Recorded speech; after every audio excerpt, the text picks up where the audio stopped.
Schluss dann verjährt, weil er nun هولک وانه زانکوی آزاده لبرلین. هجمارک اکادمیسیان نونرین هر دو حکومت هریم برلین و کردستانه.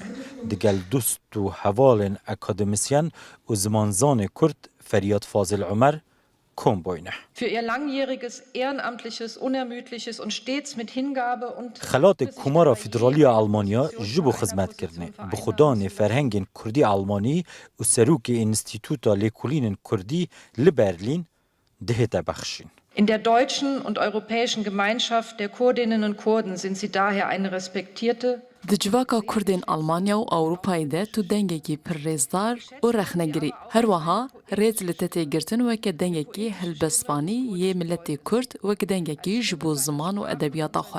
و پرتوکین خوین هلبستان و وشانین خوین به کردی چاپ کرن و ورگراندن آلمانی. جبو ریز گرتن ج خدمت وکری سرو کمار خلاطا مدالیای خدمت فدرال دده و یاکو ایرو ازدم و. Ihnen heute aushändige. Berlin, den 19. Juni 2022, der Bundespräsident.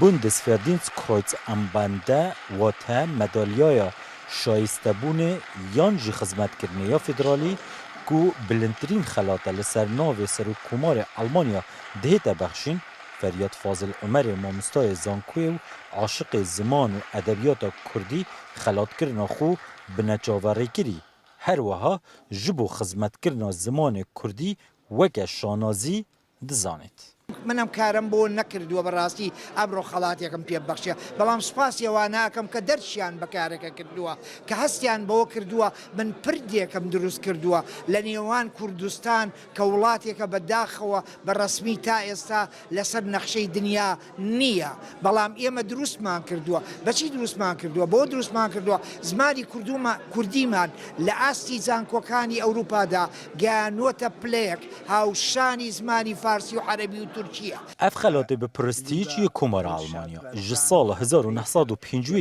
و دهت بخشین و بسر 8 آستو کتگوریان دا بجده بید. بری نهاجی کردن آلمانیا هبوینه جبو بیاون انتگراسیون بگوژیان یان لیبوردهیه لسر دست سرو کمار آلمانیا اف خلاطه ورگردیه یان جی کسان اکادمی بوینه که هیجای اوی خلاطی هاتی ندیدن. زناشین و رودو برلین